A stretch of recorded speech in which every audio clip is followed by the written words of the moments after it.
put up here welcome authors and illustrators because I sort of consider you all authors and illustrators. Because I know you can write something. You're even learning to write your name, I bet, in preschool. And you've all drawn pictures.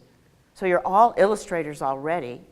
I'm here with Hollyanna Bates, and we are talking about the importance of reading and the love of reading for our students and our families. So Hollyanna, tell us about the event that is going on here at Upper Blue Elementary. We've had a wonderful partnership with the Education Foundation of the Summit, which started with a grant that I wrote for Dillon Valley, where I work part-time.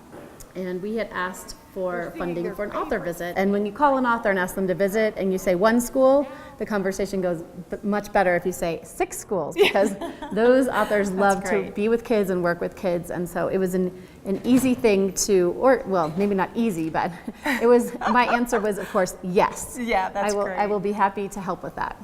How is it that the visit from a local author inspires reading? What's the magic about that, and why is it so important in our schools? One of the things we're working on as a school district always is reading achievement. We want kids to be strong readers, writers, speakers, and listeners. And we also want them to love reading, fall in love with literature, become lifelong readers, and see themselves as people who read to find out more about the world and to become stronger citizens. Hello. Good afternoon. What is the magic behind having authors come and visit a school? Why is that so exciting, and why does that inspire reading for our kids? Well, if we're doing our jobs, authors are kind of like famous people. So one of the wonderful outcomes of the author visit, I was just hearing from a teacher today, is that her children were on fire as writers. These children are thinking, we have stories. If you can write about your dog and cat, so can we. So when we wrote the book, we wrote the letter from a golden retriever, we had to become a golden retriever. We had to think like a golden retriever. We had to sound like a golden retriever. So when you read it, you have to read it like a golden retriever. You know what we had to do? Do a book about him, because he is a cow dog in search of a cow. He goes to the city, he lives in the city, he goes to the country to find a cow, but he doesn't know what a cow looks like.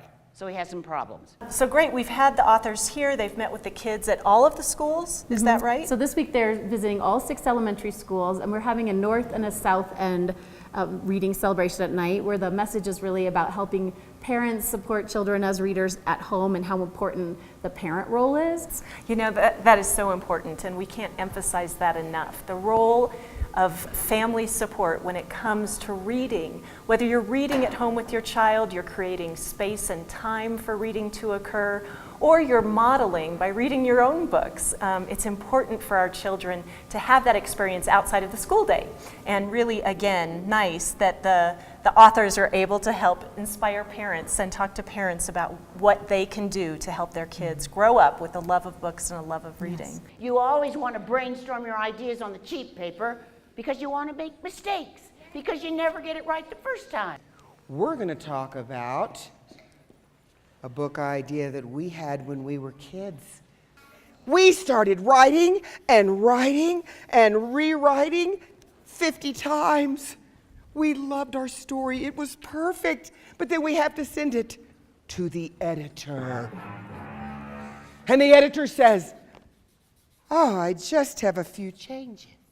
And I do think what you're talking about speaks to both that goal of ours to help all children be lifelong learners, but also the International Baccalaureate approach to learning, that we know caring learners are a lot more than just their test scores or just what they learn in a classroom, that learning some of those life skills come to children, come to all of us through a variety of ways. And if books can help open those doors for us, or the stories that authors and others share, then that's a pretty powerful tool. Thank you, Hollyanna, for all you're doing in the district to help promote reading and the love of reading. Well, thank you, and special thanks to the Education Foundation of the Summit, which has made this event really very possible and has been a great partner on so many levels. Yeah, good point. Thank you. Susie and I, we are getting a little old. So we're going to retire someday, And you know what we need? Replacements. So we need authors and illustrators like you